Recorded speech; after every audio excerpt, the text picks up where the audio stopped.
বিসমিল্লাহির রহমানির রহিম। আজ থেকে ১৪০০ বছর আগে আরবের মরুভূমিতে একটা কিতাব নাজিল হয়েছিল।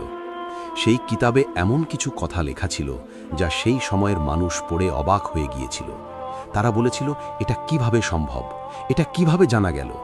কারণ সেই কিতাবে এমন একটা জাতির কথা বলা হয়েছিল যারা তখন পৃথিবীর মানচিত্র থেকে মুছে গিয়েছিল, ছত্রভঙ্গ হয়ে গিয়েছিল, পৃথিবীর বিভিন্ন প্রান্তে ছড়িয়ে পড়েছিল। এবং সেই কিতাব বলেছিল, এই জাতি আবার ফিরে আসবে, আবার শক্তিশালী হবে, আবার পৃথিবীতে ফাসাদ করবে, এবং সেই ফাসাদের পরিণতি কি হবে তাও বলা হয়েছিল। সেই কিতাবের নাম আল কুরআন, সেই জাতির নাম বনী ইসরাইল। এবং আজকের পৃথিবীতে গাজার ধ্বংসস্তূপের দিকে তাকালে, লেবাননের পোড়া মাটির দিকে তাকালে, ইরানের আকাশে মিসাইলের আলোর দিকে তাকালে বুঝতে পারবে সেই ভবিষ্যৎবাণী এখন চোখের সামনে সত্যি হচ্ছে। সূরা বনী ইসরাইল, কোরআনের ১৭ নম্বর সূরা। এই সূরার অন্য নাম সূরা ইসরা, এবং এই সূরার ৪ নম্বর আয়াত থেকে ৮ নম্বর আয়াত পর্যন্ত মাত্র ৫টা আয়াত এতটাই শক্তিশালী, এতটাই নির্ভুল, এতটাই বিস্তারিত যে আধুনিক ইতিহাসবিদরা এই আয়াতগুলো পড়ে হতবাক হয়ে যান। কারণ এই ৫টা আয়াতে আল্লাহ সুবহানাহু ওয়া তাআলা বনী ইসরাইলের পুরো ইতিহাস, অতীত, বর্তমান এবং ভবিষ্যৎ একসাথে বর্ণনা করেছেন। এবং যে অংশটা ভবিষ্যতের কথা বলেছিল সেই অংশটা আজ আমাদের চোখের সামনে বাস্তব হচ্ছে, শব্দে শব্দে, ঘটনায় ঘটনায়। আল্লাহ বলেছেন, আমি কিতাবে বনী ইসরাইলকে জানিয়ে দিয়েছিলাম তোমরা পৃথিবীতে দুবার ফাসাদ করবে এবং তোমরা অনেক উদ্ধত হয়ে যাবে। এই একটা আয়াতে দুটো গুরুত্বপূর্ণ তথ্য। প্রথমত, দুবার, শুধু একবার নয়, দুবার। এবং দ্বিতীয়ত, উদ্ধত, অহংকারী, নিজেদের সবচেয়ে শ্রেষ্ঠ মনে করা। এবং এই দুটো তথ্যের সাথে ইতিহাস মেলালে যা পাওয়া যায় তা এতটাই নিখুঁত যে অবিশ্বাসীরাও থমকে যায়। প্রথম ফাসাদ কবে হয়েছিল এবং দ্বিতীয় ফাসাদ যেটার কথা বলা হয়েছে সেটা কি এখন চলছে? এই প্রশ্নের উত্তর খুঁজতে গেলে যেতে হবে আজ থেকে প্রায় ৩০০০ বছর আগে। বনী ইসরাইল ইয়াকুব আলাইহিসসালামের বংশধর, আল্লাহর বিশেষ অনুগ্রহপ্রাপ্ত একটা জাতি। মুসা আলাইহিসসালাম তাদের নিয়ে ফেরাউনের কবল থেকে বেরিয়ে এসেছিলেন। দাউদ আলাইহিসসালাম তাদের রাজা হয়েছিলেন। সুলাইমান আলাইহিসসালামের আমলে তারা পৃথিবীর সবচেয়ে শক্তিশালী জাতি ছিল। বাইতুল মুকাদ্দাস ছিল তাদের, জেরুজালেম ছিল তাদের। এবং এই অবস্থায়, এই শক্তি আর সমৃদ্ধির মাঝে তারা আল্লাহর বিরুদ্ধে বিদ্রোহ করল, নবীদের হত্যা করল, আল্লাহর বিধান বদলে দিল, মিথ্যা মিশিয়ে দিল এবং পৃথিবীতে ফাসাদ ছড়িয়ে দিল। এটাই ছিল প্রথম ফাসাদ। এবং আল্লাহ বলেছেন, প্রথম ফাসাদের শাস্তি হিসেবে আমি আমার শক্তিশালী বান্দাদের তাদের বিরুদ্ধে পাঠিয়েছিলাম এবং তারা বাইতুল মুকাদ্দাস ধ্বংস করে দিয়েছিল। সেই শক্তিশালী বান্দারা কারা ছিল?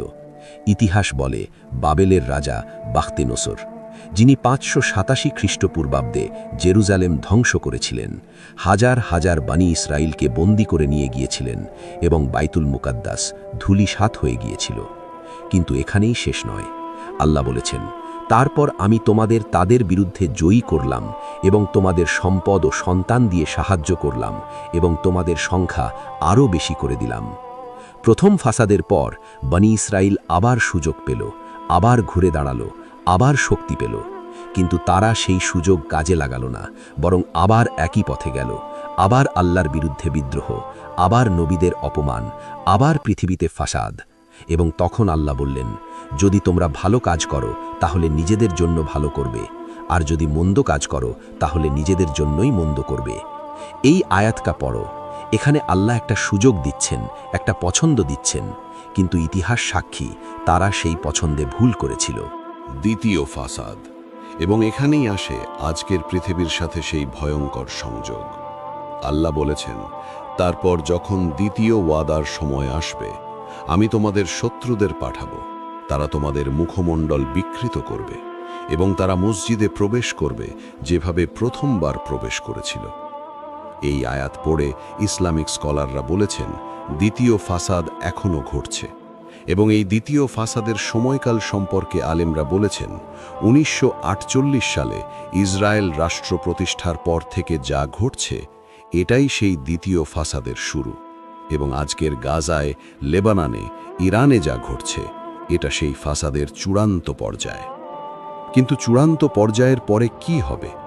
আল্লাহ কি শুধু ফাসাদের কথা বলেছেন, নাকি পরিণতির কথাও বলেছেন? এবং সেই পরিণতি জানলে ইসরায়েলের সবচেয়ে শক্তিশালী জেনারেলও রাতে ঘুমাতে পারবে না। ইসরায়েলের সবচেয়ে শক্তিশালী জেনারেলও রাতে ঘুমাতে পারবে না, যদি সে জানত আল্লাহ সেই পরিণতির কথা কি বলেছেন। কিন্তু সেই পরিণতির কথা বলার আগে একটু পেছনে যাও, একটু ইতিহাসের গভীরে যাও। কারণ দ্বিতীয় ফাসাদ বুঝতে হলে প্রথমে বুঝতে হবে বনি ইসরায়েল আসলে কিভাবে এই পর্যায়ে এসেছে, কিভাবে একটা ছত্রভঙ্গ জাতি যারা 2000 বছর ধরে পৃথিবীতে ঘুরে বেরিয়েছে হঠাৎ করে একটা রাষ্ট্র পেয়ে গেল। এবং সেই রাষ্ট্র পাওয়ার পেছনে যে ঘটনাক্রম আছে তা জানলে তুমি বুঝবে এটা কোনো কাকতলীয় নয়, এটা আল্লাহর সেই পরিকল্পনারই অংশ যা 1400 বছর আগে কুরআনে লেখা ছিল। 1897 সাল সুইজারল্যান্ডের বাসেল শহরে একটা সম্মেলন বসল। থিওডর হার্জেল নামের একজন মানুষ, যিনি ছিলেন একজন ইহুদি সাংবাদিক, তিনি পৃথিবীর বিভিন্ন প্রান্ত থেকে ইহুদি নেতাদের একত্রিত করলেন। এবং সেই সম্মেলনে একটাই সিদ্ধান্ত হল, ইহুদিদের জন্য একটা আলাদা রাষ্ট্র চাই, ফিলিস্তিনে। এবং হার্জেল সেই দিন তার ডায়েরিতে লিখেছিলেন, আজ আমি ইহুদি রাষ্ট্রের ভিত্তি স্থাপন করলাম, 50 বছরের মধ্যে এটা বাস্তব হবে। ঠিক 50 বছর পর 1947 সালে জাতিসংঘ ফিলিস্তিন ভাগের সিদ্ধান্ত নিল এবং 1948 সালের মে মাসে ইসরায়েল রাষ্ট্র ঘোষিত হল। একজন মানুষের ডায়েরির লেখা 50 বছরে বাস্তব, কিন্তু আল্লাহর কুরআনের লেখা 1400 বছরেও বাস্তব। এবং এই দুটো বাস্তবতার মধ্যে পার্থক্য হল একটা মানুষের পরিকল্পনা আর একটা আল্লাহর পরিকল্পনা। 1948 থেকে আজ পর্যন্ত ইসরায়েল রাষ্ট্র প্রতিষ্ঠার পর থেকে পৃথিবী যা দেখেছে তা ইতিহাসে আগে কখনো দেখেনি। একটা ছোট্ট রাষ্ট্র, মাত্র কয়েক লক্ষ মানুষ, চারদিকে শত্রু, কিন্তু প্রতিটা যুদ্ধে বেঁচে গেছে। 1948 সালে 5টা আরব দেশ একসাথে আক্রমণ করেছিল, ইসরায়েল বেঁচে গেছে। 1967 সালের 6 দিনের যুদ্ধে 3টে দেশের সম্মিলিত বাহিনীর বিরুদ্ধে ইসরায়েল জিতে গেছে। 1973 সালের রমজান যুদ্ধে মিশর ও সিরিয়া একসাথে আক্রমণ করেছিল, ইসরায়েল টিকে গেছে। এবং প্রতিটা যুদ্ধের পর তারা আরও শক্তিশালী হয়েছে, আরও বেশি জমি দখল করেছে, আরও বেশি অহংকারী হয়েছে। এবং কুরআনের সেই আয়াত মনে করো, তোমরা অনেক উদ্ধত হয়ে যাবে। এই উদ্ধতপনা কি আজকের ইসরায়েলের মধ্যে দেখা যাচ্ছে না? গাজায় হাসপাতালে বোমা, স্কুলে বোমা, শিশুদের উপর বোমা, এবং পৃথিবীর কোনো শক্তি তাদের থামাতে পারছে না। কিন্তু এখানেই সবচেয়ে গুরুত্বপূর্ণ প্রশ্নটা আসে, আল্লাহ কি শুধু ফাসাদের কথা বলেছেন, নাকি শাস্তির কথাও বলেছেন? সূরা বনি ইসরায়েলের 7 নম্বর আয়াতে আল্লাহ বলেছেন, যদি তোমরা ভালো কাজ করো নিজেদের জন্য ভালো করবে, আর যদি মন্দ কাজ করো নিজেদের জন্যই মন্দ করবে। তারপর যখন দ্বিতীয় ওয়াদার সময় আসবে, আমি তোমাদের শত্রুদের পাঠাবো, তারা তোমাদের মুখমণ্ডল বিকৃত করবে এবং তারা মসজিদে প্রবেশ করবে যেভাবে প্রথমবার প্রবেশ করেছিল, এবং যা কিছু তারা অধিকার করেছে তা সম্পূর্ণরূপে ধ্বংস করে দেবে। এই আয়াতটা পড়ো ধীরে ধীরে, প্রতিটা শব্দ অনুভব করো। মুখমণ্ডল বিকৃত করবে, মসজিদে প্রবেশ করবে, সম্পূর্ণরূপে ধ্বংস করে দেবে। এই 3টে বাক্যে আল্লাহ যা বলেছেন তা এখনো পূর্ণ হয়নি, কিন্তু পূর্ণ হওয়ার সময় আসছে এবং সেই সময়ের আলামতগুলো এখন দেখা যাচ্ছে। এবং এখানেই আসে সবচেয়ে চমকপ্রদ তথ্যটা। ইসলামিক স্কলাররা এই আয়াতের ব্যাখ্যায় বলেছেন, দ্বিতীয় ফাসাদের সময় যে শত্রুরা আসবে তারা হবে মুসলিম, এবং সেই মুসলিমরা আসবে তখন যখন তারা সত্যিকারের মুসলিম হবে, আল্লাহর পথে চলবে, নবীজির সুন্নাহ মানবে এবং আল্লাহর উপর ভরসা রাখবে। ইমাম ইবনে কাসির রাহিমাহুল্লাহ এই আয়াতের তাফসিরে বলেছেন, যখন মুসলিমরা সত্যিকারের মুসলিম হবে তখন আল্লাহ তাদের মাধ্যমে বনি ইসরায়েলকে পরাজিত করবেন এবং মসজিদুল আকসা আবার মুসলিমদের হাতে ফিরে আসবে। কিন্তু এখানেই প্রশ্ন, আজকের মুসলিমরা কি সেই মুসলিম? আজকের মুসলিম বিশ্ব কি সেই অবস্থায় আছে? এই প্রশ্নটা মনে রাখো, কারণ এই প্রশ্নের উত্তরেই লুকিয়ে আছে পুরো ধাঁধার সমাধান। আজকের মুসলিম বিশ্বের দিকে তাকাও, 50টার বেশি মুসলিম দেশ, 200 কোটির বেশি মুসলিম, কিন্তু ঐক্য নেই, শক্তি নেই, ইচ্ছা নেই। কারণ মুসলিমরা আজ দুনিয়ার পেছনে ছুটছে, আখিরাত ভুলে গেছে, আল্লাহর পথ ছেড়ে মানুষের পথে হাঁটছে। এবং এই অবস্থায়, এই দুর্বলতার মাঝে ইসরায়েল প্রতিদিন আরও শক্তিশালী হচ্ছে, আরও বেশি জমি দখল করছে, আরও বেশি অহংকার দেখাচ্ছে। কিন্তু ইতিহাসের একটা নিয়ম আছে, যে জাতি আল্লাহর বিরুদ্ধে দাঁড়ায় সে জাতি চিরকাল টিকে থাকে না। ফেরাউন টিকে থাকেনি, নমরুদ টিকে থাকেনি, বখতে নসর টিকে থাকেনি। এবং আল্লাহর কুরআনে যে পরিণতির কথা বলা হয়েছে তা একদিন না একদিন সত্যি হবেই। কিন্তু সেই পরিণতি কিভাবে আসবে, কোন পথে আসবে এবং তার আগে পৃথিবীতে আর কি কি ঘটবে যা দেখে মানুষ বুঝবে শেষ সময় সত্যিই ঘনিয়ে আসছে, সেই উত্তর এতটাই বিস্তারিত, এতটাই চমকপ্রদ যে পরের পর্বে যখন শুনবে তুমি বুঝবে কেন এই আয়াতগুলো আজও এতটা প্রাসঙ্গিক। সেই উত্তর এতটাই বিস্তারিত, এতটাই চমকপ্রদ যে এই আয়াতগুলো আজও এতটা প্রাসঙ্গিক কেন তা বুঝতে হলে যেতে হবে আরও গভীরে, আরও পেছনে। কারণ বনি ইসরায়েলের গল্প শুধু একটা জাতির গল্প নয়, এটা আল্লাহর সাথে বিশ্বাসঘাতকতার গল্প, এটা নিয়ামতের কৃতজ্ঞতা না করার গল্প, এটা বারবার সুযোগ পেয়েও বারবার ভুল করার গল্প। এবং এই গল্পের প্রতিটা অধ্যায়ে একটাই প্যাটার্ন: আল্লাহ সুযোগ দেন, তারা বিশ্বাসঘাতকতা করে; আল্লাহ শাস্তি দেন, তারা কাঁদে; আল্লাহ আবার সুযোগ দেন। এবং এই চক্র চলতে থাকে যতক্ষণ না চূড়ান্ত ফয়সালার সময় আসে। এবং সেই চূড়ান্ত ফয়সালার আগে এই মুহূর্তে পৃথিবীতে যা ঘটছে তা সেই গল্পেরই শেষ অধ্যায়। এবং শেষ অধ্যায় সব সময় সবচেয়ে নাটকীয় হয়। কোরআনে বনি ইসরায়েলের কথা এসেছে বারবার, সূরা বাকারায়, সূরা মায়েদায়, সূরা আরাফে, সূরা ইউনুসে। এবং প্রতিটা জায়গায় একটাই বার্তা: এই জাতি আল্লাহর সবচেয়ে বেশি নিয়ামত পেয়েছিল এবং সবচেয়ে বেশি কৃতজ্ঞতা দেখিয়েছিল। আল্লাহ তাদের মিশরের দাসত্ব থেকে মুক্ত করেছিলেন, তারা গরুর পূজা করেছিল। আল্লাহ তাদের মান্না ও সালুয়া দিয়েছিলেন, তারা বলেছিল আমরা এক ধরনের খাবারে ধৈর্য ধরতে পারছি না। আল্লাহ তাদের নবী দিয়েছিলেন, তারা নবীদের হত্যা করেছিল। এবং যখন ঈসা আলাইহিসসালাম এসেছিলেন সত্যের আলো নিয়ে, মুজিজা নিয়ে, আল্লাহর বার্তা নিয়ে, তখন তারা তাকে হত্যা করার ষড়যন্ত্র করেছিল। এই কৃতজ্ঞতার ইতিহাস দেখলে বোঝা যায় কেন আল্লাহ সূরা বনি ইসরাইলে এত কঠোর ভাষায় তাদের পরিণতির কথা বলেছেন। এখন আসো প্রথম ভাষাদের বিস্তারিত বর্ণনায়, কারণ প্রথম ভাষাদ বুঝলেই দ্বিতীয় ভাষাদ বোঝা যাবে। ইতিহাসবিদরা বলেছেন সুলাইমান আলাইহিসসালামের মৃত্যুর পর বনি ইসরায়েল দুটো ভাগে বিভক্ত হয়ে গেল: উত্তরে ইসরায়েল রাজ্য, দক্ষিণে ইহুদা রাজ্য। এবং এই বিভক্তির পর থেকেই শুরু হলো পতন, রাজায় রাজায় যুদ্ধ, নবীদের অবমাননা, আল্লাহর বিধান পরিবর্তন, পৌত্তলিকতার সাথে আপোষ এবং সবচেয়ে ভয়ঙ্কর নবীদের হত্যা। ইয়াহিয়া আলাইহিসসালামকে হত্যা করা হয়েছিল, জাকারিয়া আলাইহিসসালামকে করাত দিয়ে কেটে হত্যা করা হয়েছিল এবং ঈসা আলাইহিসসালামকে হত্যা করার ষড়যন্ত্র করা হয়েছিল, যদিও আল্লাহ তাকে রক্ষা করেছিলেন। এই পর্যায়ে আল্লাহর ধৈর্যের বাঁধ ভাঙল এবং বাবেলের রাজা বখতে নসর, যাকে কেউ কেউ নেবুচাঁদনেজার বলেন, তাকে আল্লাহ পাঠালেন। 587 খ্রিস্টপূর্বাব্দে জেরুজালেম ধ্বংস হল, বাইতুল মুকাদ্দাস পুড়ে ছাই হল, হাজার হাজার বনি ইসরায়েল বন্দী হল এবং যারা বেঁচে রইল তারা ছত্রভঙ্গ হয়ে পৃথিবীতে ছড়িয়ে পড়ল। কিন্তু এটাই শেষ নয়, কারণ আল্লাহ বলেছিলেন প্রথম শাস্তির পরেও আমি তোমাদের আবার সুযোগ দেব। এবং ইতিহাস সাক্ষী, কয়েক দশক পর পারস্যের রাজা সাইরাস বাখতে নাসারের সাম্রাজ্য জয় করলেন এবং বনি ইসরায়েলকে মুক্ত করলেন। তারা আবার ফিলিস্তিনে ফিরে এলো, আবার বাইতুল মুকাদ্দাস নির্মাণ করল এবং কিছুকাল শান্তিতে থাকল। কিন্তু এরপর আবার একই চক্র, আবার বিদ্রোহ, আবার পাপ, আবার নবীদের অবমাননা।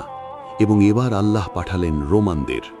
70 খ্রিস্টাব্দে রোমান সেনাপতি টাইটাস জেরুজালেম ধ্বংস করলেন, বাইতুল মুকাদ্দাস আবার মাটিতে মিশিয়ে দেওয়া হলো এবং এবার বনি ইসরায়েল পুরোপুরি ছত্রভঙ্গ হয়ে গেল, পৃথিবীর প্রতিটা কোণে ছড়িয়ে পড়ল এবং প্রায় 2000 বছর ধরে তাদের কোনো রাষ্ট্র ছিল না, কোনো ভূমি ছিল না, শুধু ছিল স্বপ্ন।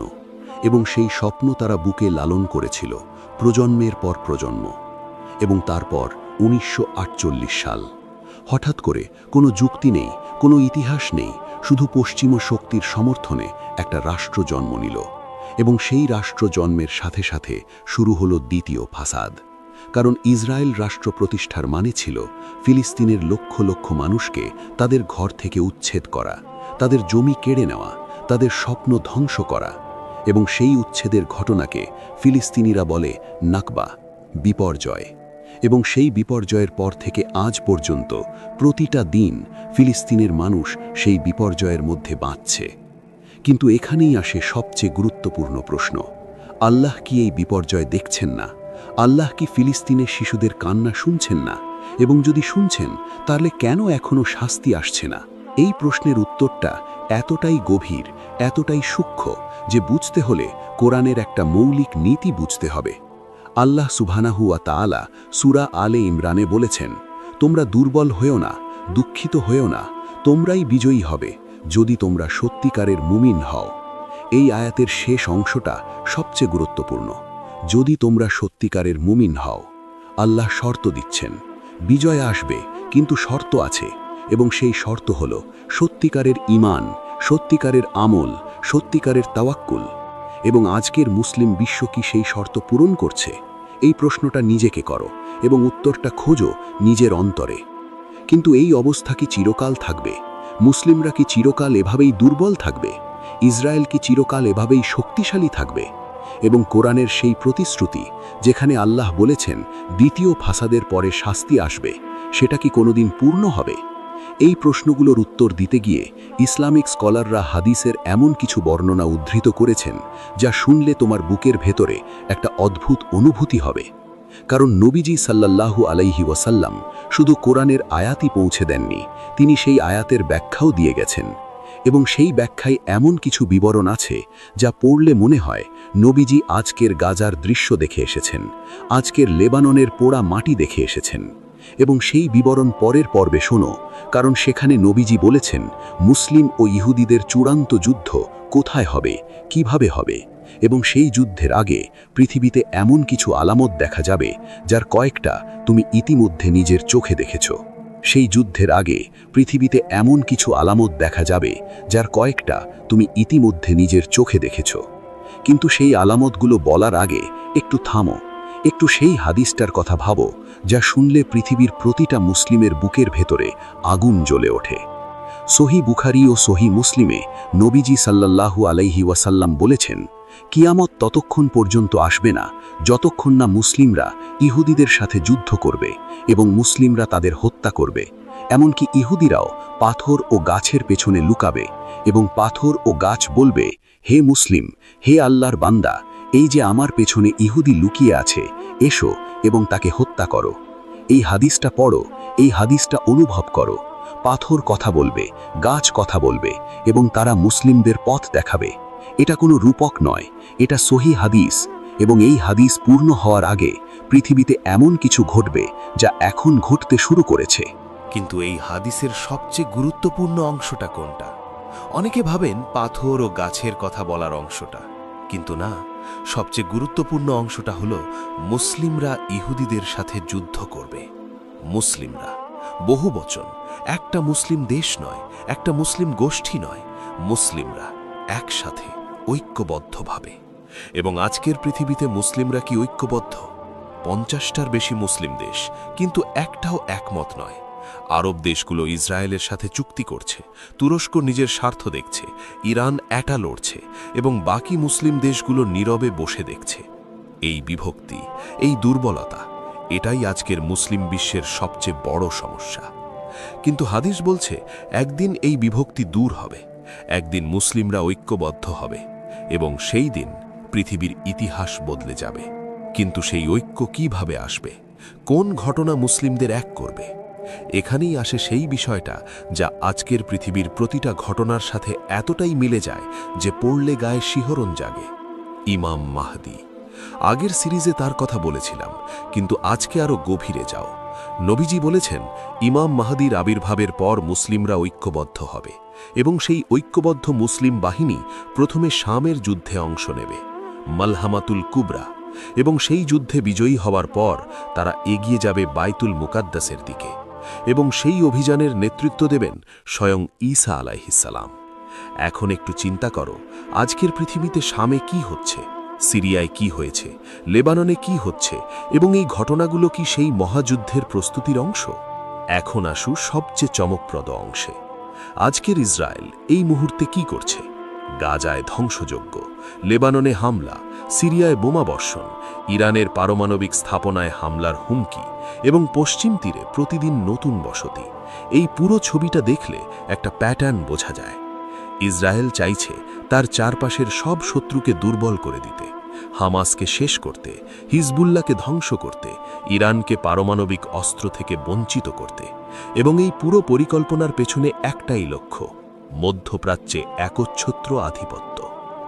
এবং আমেরিকা সেই পরিকল্পনায় সম্পূর্ণ সমর্থন দিচ্ছে, অস্ত্র দিচ্ছে, কূটনৈতিক সুরক্ষা দিচ্ছে এবং জাতিসংঘে ভেটো দিচ্ছে। কিন্তু ইতিহাস বলে, যে শক্তি আল্লাহর বিরুদ্ধে দাঁড়ায় সে শক্তি যতই বড় হোক একদিন ধূলিসাৎ হয়ে যায়।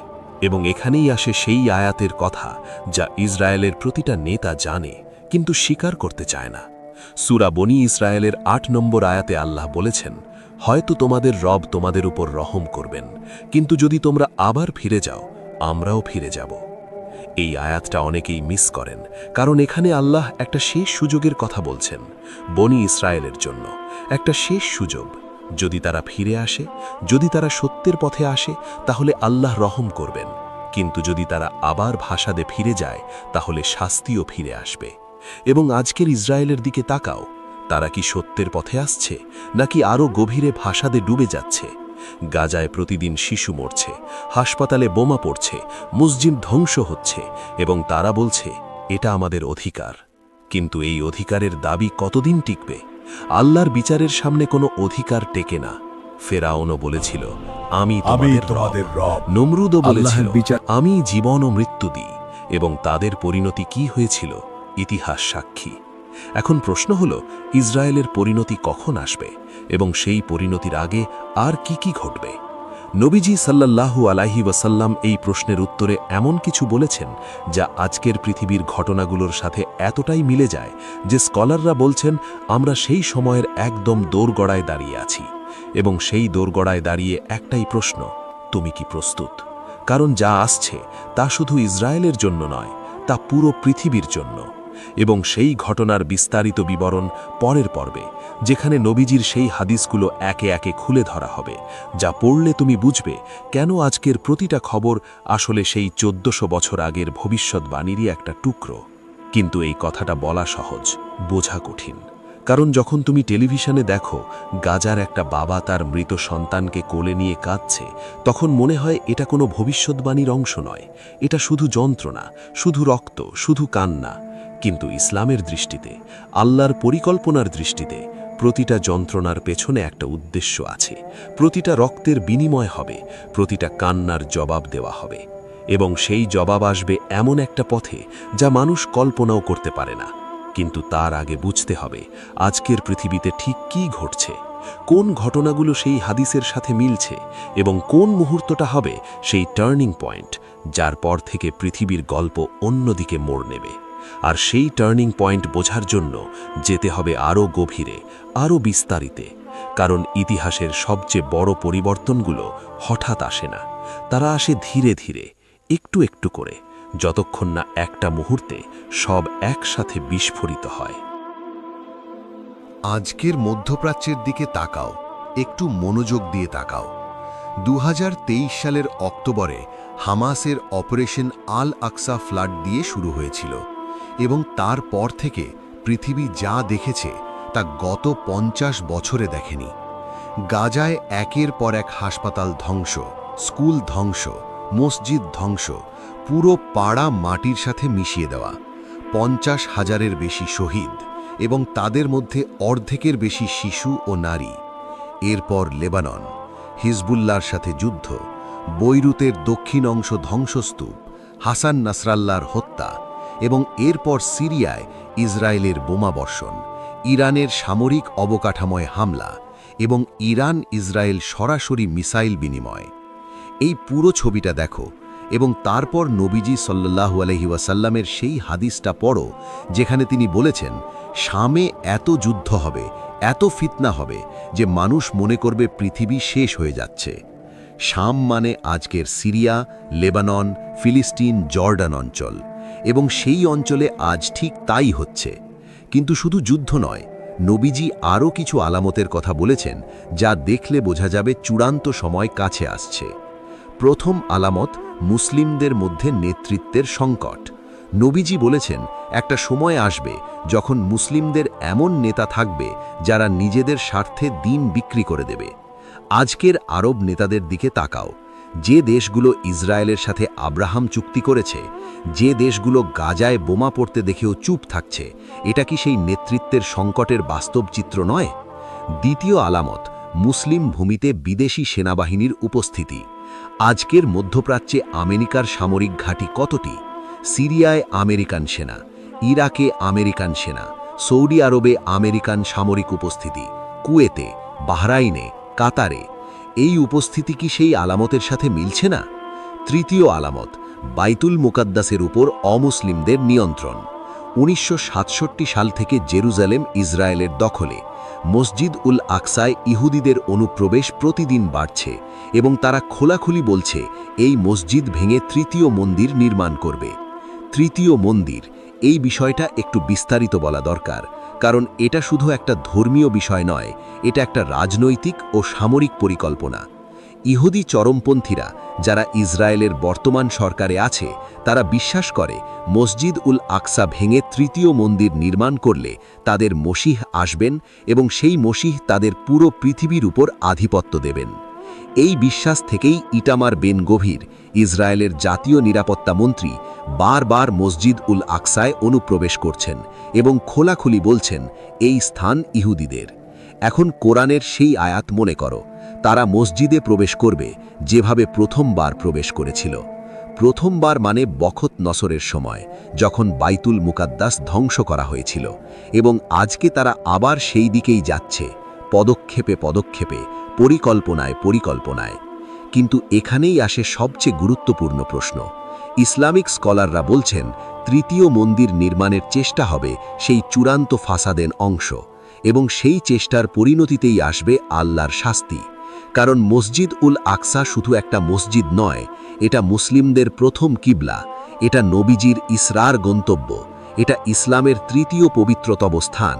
এবং এই স্থানে যখন আঘাত আসবে, তখন পৃথিবীর প্রতিটা মুমিনের অন্তর একসাথে কেঁপে উঠবে, এবং সেই কম্পন থেকেই তৈরি হবে সেই ঐক্য যার কথা হাদিসে বলা আছে।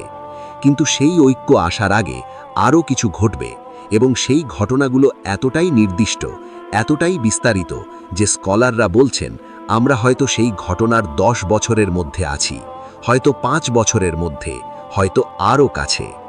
নবীজি সাল্লাল্লাহু আলাইহি ওয়াসাল্লাম বলেছেন চূড়ান্ত যুদ্ধের আগে মুসলিম ও রোমানদের মধ্যে একটা সন্ধি হবে। একসাথে তারা একটা তৃতীয় শত্রুর বিরুদ্ধে লড়বে এবং জয়ী হবে। কিন্তু তারপর সেই সন্ধি ভেঙে যাবে, এবং সেই ভাঙনের পর শুরু হবে মালহামাতুল কুবরা। এই হাদিসের আলোকে আজকের কূটনীতির দিকে তাকাও। আমেরিকা ও ইসরায়েল মিলে ইরানের বিরুদ্ধে লড়ছে। তুরস্ক, যে দেশটা একসময় ন্যাটোর সদস্য হিসাবে পশ্চিমের সাথে ছিল, এখন ধীরে ধীরে সরে আসছে। এরদোয়ান বারবার বলছেন ফিলিস্তিনের পাশে থাকব, এবং আরব দেশগুলোর মধ্যে যে অস্থিরতা, যে পরিবর্তন, তা একটা নতুন জোটের দিকে যাচ্ছে বলে অনেক বিশ্লেষক মনে করছেন। এবং এই পরিবর্তনগুলো কি সেই হাদিসের বর্ণনার সাথে মিলছে না? এই প্রশ্নটা মনে রেখো। এবং এখন আসো সবচেয়ে ভারী বিষয়ে। এই পুরো আলোচনায় একটা কথা বারবার এসেছে, মুসলিমরা যদি সত্যিকারের মুসলিম হয়। কিন্তু সত্যিকারের মুসলিম মানে কি? এটা শুধু নামাজ পড়া নয়, রোজা রাখা নয়, হজ করা নয়। সত্যিকারের মুসলিম মানে আল্লাহর উপর এতটাই ভরসা যে পৃথিবীর কোনো শক্তিকে ভয় পাওয়া যায় না। সত্যিকারের মুসলিম মানে মজলুমের পাশে দাঁড়ানো, অন্যায়ের বিরুদ্ধে কথা বলা, এবং আল্লাহর পথে সব কিছু উৎসর্গ করার প্রস্তুতি রাখা। আজকের মুসলিম বিশ্বে এই গুণগুলো কোথায়? এবং এই গুণগুলো ফিরিয়ে আনার পথটা কোথায়? এই প্রশ্নের উত্তর খুঁজতে গেলে যেতে হবে সেই মূল জায়গায় যেখান থেকে মুসলিমদের শক্তি আসে, কোরআন, সুন্নাহ এবং আল্লাহর সাথে সেই অটুট সম্পর্ক। কিন্তু এই সম্পর্ক তৈরির আগে বুঝতে হবে আল্লাহ বনি ইসরায়েলের পরিণতি সম্পর্কে কোরআনে যা বলেছেন তার শেষ অংশটা কি, এবং সেই শেষ অংশ, সেই চূড়ান্ত ফয়সালা যা এখনো পূর্ণ হয়নি, তা কিভাবে পূর্ণ হবে, কোন মুহূর্তে পূর্ণ হবে, এবং সেই মুহূর্তের পর পৃথিবী কেমন হবে। সেই উত্তর আছে শেষ পর্বে, এবং সেই উত্তর শুনলে তুমি বুঝবে আল্লাহর পরিকল্পনা কখনো ব্যর্থ হয় না, কখনো না। এবং যে জাতি আল্লাহর উপর ভরসা রাখে, সেই জাতিকে পৃথিবীর কোনো শক্তি কখনো চিরতরে পরাজিত করতে পারে না। কিন্তু এই কথাটা বলা সহজ, বিশ্বাস করা কঠিন। বিশেষত যখন তুমি প্রতিদিন দেখছ গাজার আকাশে বোমা, ফিলিস্তিনের মাটিতে রক্ত, মুসলিম শিশুদের লাশ এবং পৃথিবীর সবচেয়ে শক্তিশালী দেশগুলো সেই ধ্বংসযজ্ঞ দেখে নীরব। এই দৃশ্য দেখলে মনে হয়, সত্যিই কি আল্লাহর পরিকল্পনা কাজ করছে? সত্যিই কি ন্যায় বিচার আসবে? সত্যিই কি কুরআনের সেই প্রতিশ্রুতি পূর্ণ হবে? এই সন্দেহ মানবিক, এই প্রশ্ন স্বাভাবিক, কিন্তু এই সন্দেহের জবাব দিতে গেলে যেতে হবে ইতিহাসের গভীরে। কারণ আল্লাহর পরিকল্পনা সব সময় মানুষের ধৈর্যের চেয়ে বড়, মানুষের সময়ের হিসেবের চেয়ে দীর্ঘ, এবং যখন আল্লাহর ফয়সালা আসে তখন তা এতটাই দ্রুত আসে, এতটাই অপ্রত্যাশিতভাবে আসে যে শত্রুরা বুঝতেই পারে না কি হচ্ছে। ইতিহাসের দিকে তাকাও। মুসা আলাইসাল্লাম 40 বছর মরুভূমিতে ঘুরেছেন। বনি ইসরাইল প্রতিদিন প্রশ্ন করেছে, আর কতদিন? কখন মুক্তি আসবে? আল্লাহ কি আমাদের কথা শুনছেন না? এবং ঠিক যখন তারা সবচেয়ে ক্লান্ত, সবচেয়ে হতাশ, তখনই আল্লাহর ফয়সালা এসেছে। লোহিত সাগর 2 ভাগ হয়েছে, ফেরাউনের পুরো বাহিনী ডুবে গেছে এবং বনি ইসরাইল মুক্তি পেয়েছে। এখন ফিলিস্তিনের মানুষের কথা ভাবো। তারাও প্রতিদিন একই প্রশ্ন করছে এবং আল্লাহর পরিকল্পনা চলছে। দেখা যাচ্ছে না, অনুভব হচ্ছে না, কিন্তু চলছে। এবং যেদিন সেই পরিকল্পনা প্রকাশ পাবে, সেই দিন পৃথিবী অবাক হয়ে দেখবে, এটা কি সম্ভব? এখন আসো সেই চূড়ান্ত প্রশ্নে।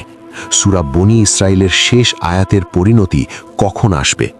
কুরআনে আল্লাহ বলেছেন, দ্বিতীয় ভাষাদের পর শত্রুরা আসবে এবং তারা মসজিদে প্রবেশ করবে এবং যা কিছু অধিকার করা হয়েছে তা ধ্বংস করে দেবে। এই আয়াতের ব্যাখ্যায় আলেমরা বলেছেন, এখানে 2টো জিনিস হবে একসাথে। 1, বাইতুল মাকদাস পুনরুদ্ধার হবে। 2, ইসরায়েলের সেই শক্তি যা দিয়ে তারা এত বছর মুসলিমদের ওপর জুলুম করেছে সেটা চূর্ণ হয়ে যাবে। এবং এই 2টো ঘটনা কিভাবে ঘটবে তার বর্ণনা আছে হাদিসে, বিস্তারিত বর্ণনা। এবং সেই বর্ণনা পড়লে আজকের পৃথিবীর ঘটনাগুলো নতুন আলোয় দেখা যায়। সহি হাদিসে নবীজি সাল্লাল্লাহু আলাইহি ওয়াসাল্লাম বলেছেন, বাইতুল মাকদাস পুনরুদ্ধার হবে এবং সেই পুনরুদ্ধারের পর মদিনায় এত সমৃদ্ধি আসবে, এত বরকত আসবে যা কেউ কল্পনাও করতে পারে না। এবং এই পুনরুদ্ধারের আগে মুসলিমরা এমন একটা অবস্থায় থাকবে যেখানে তারা মনে করবে আর কোনো আশা নেই, কিন্তু ঠিক সেই মুহূর্তে আল্লাহর সাহায্য আসবে, এমনভাবে আসবে যা কেউ প্রত্যাশা করেনি। এবং ইতিহাস এই প্যাটার্নটাই বারবার দেখিয়েছে। বদরের যুদ্ধে মুসলিমরা ছিল মাত্র 313 জন, শত্রু ছিল 1000-এর বেশি। অস্ত্র ছিল না, প্রস্তুতি ছিল না, এবং তবুও আল্লাহর সাহায্যে তারা জিতেছিল। খন্দকের যুদ্ধে মদিনা 4 দিক থেকে ঘেরাও হয়েছিল, খাবার ছিল না, শক্তি ছিল না, এবং নবীজি নিজে 3 দিন না খেয়ে পেটে পাথর বেঁধে কাজ করেছিলেন, এবং তবুও আল্লাহ প্রচণ্ড ঝড় পাঠিয়ে শত্রুদের পালিয়ে যেতে বাধ্য করেছিলেন। এই ইতিহাস কেন বলছি? কারণ আজকের ফিলিস্তিনের অবস্থা দেখলে মনে হয় সব শেষ, কোনো আশা নেই। কিন্তু বদরের মুসলিমরাও সেদিন ভাবতে পারত সব শেষ।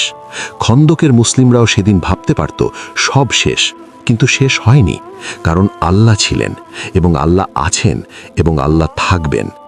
এই বিশ্বাসটাই হলো মুসলিমদের সবচেয়ে বড় শক্তি, এবং এই বিশ্বাসটাই ইসরায়েল কোনোদিন কিনতে পারবে না, কোনো বোমা দিয়ে ধ্বংস করতে পারবে না, কোনো অবরোধ দিয়ে শেষ করতে পারবে না। এখন আসো সেই প্রশ্নে যা এই পুরো সিরিজের কেন্দ্রে। ইহুদিরা কি সত্যি আখেরি জামানায় জিতবে? এই প্রশ্নের উত্তর কুরআন দিয়েছে, সরাসরি, স্পষ্টভাবে। সূরা বনি ইসরাইলের শেষ আয়াতে আল্লাহ বলেছেন, এবং বলো, সত্য এসেছে এবং মিথ্যা বিনাশ পেয়েছে, নিশ্চয়ই মিথ্যা বিনাশযোগ্য। এই আয়াত কোথায় এসছে? ঠিক সেই সূরার শেষে যে সূরায় বনি ইসরাইলের 2 ভাষাদের কথা বলা হয়েছে। এটা কি কাকতালীয়? না, এটা আল্লাহর বার্তা, সরাসরি বার্তা, মিথ্যা বিনাশযোগ্য। যে শক্তি মিথ্যার ওপর দাঁড়িয়ে আছে সে শক্তি টিকবে না, চিরকাল টিকে থাকা সম্ভব নয়। এবং ইসরায়েলের ভিত্তি কি? একটা জমি যা অন্যের কাছ থেকে কেড়ে নেওয়া হয়েছে, একটা রাষ্ট্র যা লক্ষ লক্ষ মানুষকে উচ্ছেদ করে তৈরি হয়েছে, এবং একটা শক্তি যা টিকে আছে শুধু আমেরিকার সমর্থনে। এই ভিত্তি কি চিরস্থায়ী? ইতিহাস বলে না। এবং এখন আসো সেই তথ্যে যা অনেক মানুষ জানে না, কিন্তু জানা দরকার। আজকের ইসরায়েলের ভেতরে কি হচ্ছে? বাইরে থেকে ইসরায়েলকে অনেক শক্তিশালী মনে হয়, কিন্তু ভেতরে ইসরায়েলি সমাজে এমন কিছু ঘটছে যা তাদের নেতারা স্বীকার করতে চায় না। ইসরায়েলে জন্মহার কমছে, ধর্মনিরপেক্ষ ইহুদিরা দেশ ছেড়ে যাচ্ছে আমেরিকায়, ইউরোপে, কারণ তারা বুঝতে পারছে এই যুদ্ধের কোনো শেষ নেই, এই অস্থিরতার কোনো সমাধান নেই, এবং একটা দেশে সারা জীবন বোমার ভয়ে থাকা সম্ভব নয়। ইসরায়েলের অর্থনীতি চাপে আছে, পর্যটন কমে গেছে, বিদেশি বিনিয়োগ কমে গেছে, এবং গাজার যুদ্ধের খরচ এতটাই বেশি যা ইসরায়েলের অর্থনীতি একা বহন করতে পারছে না। শুধু আমেরিকার সাহায্যে টিকে আছে, এবং আমেরিকাকে চিরকাল এই সাহায্য দিতে পারবে। আমেরিকার নিজের অর্থনীতি কোথায় যাচ্ছে? এই প্রশ্নগুলো ইসরায়েলের ভবিষ্যতের জন্য অত্যন্ত গুরুত্বপূর্ণ। কিন্তু এই বিশ্লেষণের বাইরে সবচেয়ে বড় সত্যটা হলো, আল্লাহর ফয়সালা মানুষের বিশ্লেষণের উপর নির্ভর করে না। আল্লাহ যখন কোনো জাতির পরিণতি নির্ধারণ করেন, তখন পৃথিবীর কোনো শক্তি সেটা ঠেকাতে পারে না। ফেরাউনের কাছে ছিল পৃথিবীর সবচেয়ে বড় সেনাবাহিনী, সবচেয়ে বড় সাম্রাজ্য, সবচেয়ে বেশি সম্পদ, কিন্তু যখন আল্লাহর ফয়সালা এলো, একটা লাঠির আঘাতে সমুদ্র 2 ভাগ হলো, এবং সেই বিশাল বাহিনী পানির নিচে ডুবে গেল, কোনো যুদ্ধ ছাড়া, কোনো প্রতিরোধ ছাড়া, শুধু আল্লাহর হুকুমে। এবং আজকের পৃথিবীতে, আজকের ইসরায়েলের ব্যাপারেও আল্লাহর সেই ক্ষমতা একটুও কমেনি, একটুও পরিবর্তন হয়নি। এখন তোমার কাছে একটা প্রশ্ন, এই পুরো সিরিজ দেখার পর, কোরআনের সেই আয়াতগুলো জানার পর, হাদিসের সেই বর্ণনাগুলো শোনার পর তোমার মনে কি হচ্ছে? যদি শুধু জ্ঞান নিয়ে চলে যাও, শুধু তথ্য সংগ্রহ করে চলে যাও, তাহলে এই পুরো সিরিজের কোনো মূল্য নেই। কারণ জ্ঞান তখনই কাজে আসে যখন তা মানুষকে বদলে দেয়, যখন তা মানুষকে আল্লাহর কাছাকাছি নিয়ে যায়। এবং আজকের পৃথিবীতে, যেখানে মুসলিমরা দুর্বল, যেখানে ফিলিস্তিন রক্তাক্ত, যেখানে মসজিদুল আকসা বিপদে, সেখানে প্রতিটা মুসলিমের দায়িত্ব কি? শুধু ভিডিও দেখা, শুধু শেয়ার করা, শুধু কষ্ট পাওয়া? না, দায়িত্ব আরও গভীর, আরও ব্যক্তিগত। নবীজি সাল্লাল্লাহু আলাইহি ওয়াসাল্লাম বলেছেন, যে ব্যক্তি কোনো অন্যায় দেখে সে যেন হাত দিয়ে প্রতিরোধ করে, যদি না পারে মুখ দিয়ে বলে, যদি তাও না পারে অন্তর দিয়ে ঘৃণা করে, এবং এটাই হলো সবচেয়ে দুর্বল ঈমান। এই হাদিসের আলোকে আজকের মুসলিমরা কোন স্তরে আছে? হাত দিয়ে প্রতিরোধ করার ক্ষমতা হয়তো সবার নেই, কিন্তু মুখ দিয়ে বলার ক্ষমতা আছে, সত্য কথা বলার ক্ষমতা আছে, মিথ্যা প্রচারণার বিরুদ্ধে দাঁড়ানোর ক্ষমতা আছে, এবং সবচেয়ে গুরুত্বপূর্ণ, অন্তর দিয়ে ঘৃণা করার ক্ষমতা আছে, মজলুমের জন্য দোয়া করার ক্ষমতা আছে, এবং নিজের জীবন পরিবর্তন করার ক্ষমতা আছে। কারণ মুসলিমদের পরিবর্তন শুরু হয় ব্যক্তি থেকে। একজন মানুষ যখন সত্যিকারের মুসলিম হয়, তখন তার পরিবার বদলায়, পরিবার বদলালে সমাজ বদলায়, সমাজ বদলালে রাষ্ট্র বদলায়, এবং রাষ্ট্র বদলালে পৃথিবী বদলায়। এবং এই পরিবর্তনের প্রথম পদক্ষেপটা কি? এটা কোনো বড় কাজ নয়, কোনো বিপ্লব নয়, কোনো যুদ্ধ নয়। এটা হলো, আজ রাতে তুমি যখন ঘুমাতে যাবে, তার আগে 2 রাকাত নামাজ পড়ো, আল্লাহর সামনে সিজদায় পড়ে যাও এবং বলো, হে আল্লাহ, আমি দুর্বল, আমার কিছু করার ক্ষমতা নেই, কিন্তু তুমি সর্বশক্তিমান। তুমি ফিলিস্তিনের মজলুমদের সাহায্য করো, তুমি মসজিদুল আকসাকে রক্ষা করো, তুমি মুসলিমদের ঐক্য দাও, এবং তুমি তোমার প্রতিশ্রুতি পূর্ণ করো যা তুমি সূরা বানী ইসরায়েলে দিয়েছ। এই দোয়াটা করো, প্রতিদিন করো, কারণ আল্লাহ বলেছেন, তোমরা আমাকে ডাকো, আমি সাড়া দেব। এবং লক্ষ কোটি মুসলিমের এই দোয়া একদিন পৃথিবীর আকাশ কাঁপিয়ে দেবে, এবং সেই দিন আল্লাহর ফয়সালা আসবে, এমনভাবে আসবে যা কেউ প্রত্যাশা করেনি। এমন একটা মুহূর্তে আসবে যখন শত্রুরা সবচেয়ে বেশি আত্মবিশ্বাসী, এবং সেই মুহূর্তে আল্লাহর একটাই হুকুম, কোন হয়ে যাও, এবং সব বদলে যাবে। কারণ আল্লাহর কাছে অসম্ভব বলে কিছু নেই, এবং তার প্রতিশ্রুতি কখনো মিথ্যা নয়, কখনো না।